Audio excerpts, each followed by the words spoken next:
On the plains of Africa, predators are everywhere. But what's the most efficient hunter? Surprisingly, it's not lions. Their hunting success rate can be as low as 17%. How about cheetahs with their extreme speed? Not even close. They only catch around half of their prey. Humans? Even with guns, their success rate can be as low as 20%. Surprisingly, the top dog is the wild dog. They may resemble man's best friend, but for their prey, they're its worst nightmare. With an incredible 80% hunt-to-kill conversion rate. So what makes wild dogs Africa's most successful hunters? Magnificent yet menacing. Wild dogs are also known as painted dogs because of their striking coats. In packs of up to 20, they roam the East African savanna, with each pack ruling vast territories the size of Chicago. These nomadic dogs can cover 30 miles each day, hunting prey from small rabbits to huge wildebeest. This pack of 10 lives in the Nankuse Reserve in Namibia. And for the last 5 years, Colette Massier has been learning how these killer canines can catch almost everything they set their teeth on. They're not the biggest. I mean, a lion, a leopard, is far bulkier, much stronger, weighs a lot more. These guys are slender, they've got skinny little legs that you think can snap like a twig, but they are extremely successful in their hunting. To reveal what makes them so successful, Colette is going into the wild dog's domain to examine their hunting up close. She's bringing a lure of fresh springbok, but the sight of human flesh will get the dog salivating too, because African wild dogs cannot be tamed. They are wild. You really have to be careful. You cannot take it lightly. You've always got to keep a lookout, because they're very quick. So it is quite a hairy situation, but we should make it out alive. Hopefully. Hopefully. It looks like they've already picked up the scent of Colette and the springbok lure.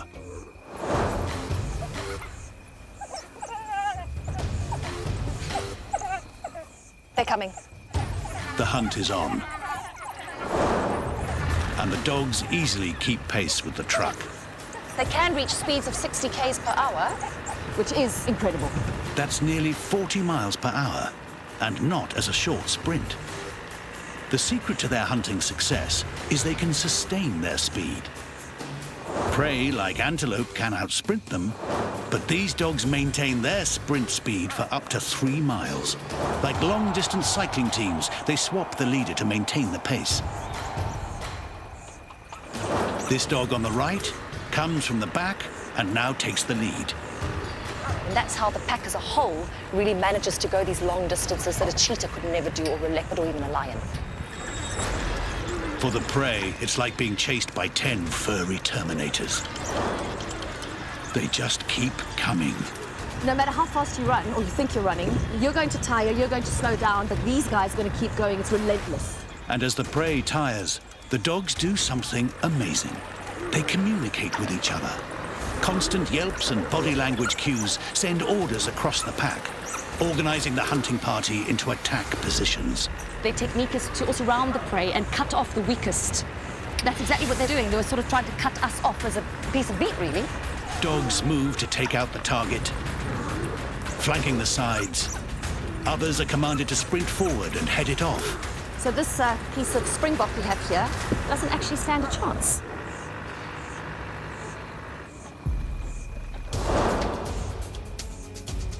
Wild dogs' killer catching techniques mean that no matter how far you run, there is little chance of escape.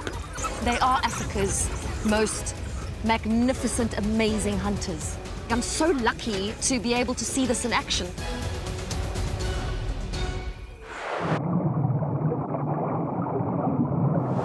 Coming up, why no place is off limits to a rat, and how penguins can comfortably be on ice 24/7. Chicago, the Windy City. Home to bears, cubs, and bulls. Come on in. But there's a new team in town, and they're stepping up and taking over. A recent study claims that Chicago is now the rat capital of America. Many believe in all urban areas we're only ever 6 feet away from one. There's probably one right next to you right now. But why are we always just a few feet away from a rat? There are 56 species of rat, but the best known and most abundant is the brown rat. Brown rats don't live in the wild. Wherever there are humans, they know they'll find bits of old burger, finger-licked chicken, and the occasional loaded hot dog. Not new, sir. And they multiply fast. A female brown rat can produce 12 litters a year, with up to 22 pups each time. Within 3 months, her babies can produce babies, who also produce babies. Which means a single pair of brown rats can have as many as 100 babies and 2,000 descendants in just 1 year. But the fact there are so many only partly explains why we're always so close to them. It seems rats can go anywhere. And I mean, anywhere. We've come up with a string of challenges to test just how easy it is for rats to get up close with humans. Meet the challengers, Randy and his rodent buddy, Rocky. First test, how small a hole can a rat get through? Incredibly, rats can squeeze through a hole as small as a quarter. The rat's ribs are hinged at the spine, allowing them to temporarily collapse under the pressure.